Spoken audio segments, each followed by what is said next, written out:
Eto guys, panoorin nyo ha. Dito na pinatunayan ng isang kasama ni Norman Mangusin na siya ay talagang mabaho talaga. Ito, panoorin ninyo. Kulit eh. Tapos may kating ko ba? Bakit? Mga pilano ko eh. Yung? Ano, parang nasusuko ko. Bakit ka nasusuka? Hindi sanay sa biyahe siguro. Hindi ka sanay sa biyahe? Eto. Oh. Ayan oh. May plastic dyan? Walang plastic dito. Bababa kita. Hinto mo nga ba? Oh, hinto mo ba? At ayan oh. Taka na yung cellphone. Sige, baba.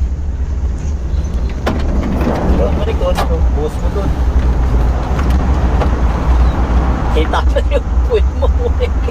Ulit, yung puwit mo, kita na. Taas mo yung puwit mo.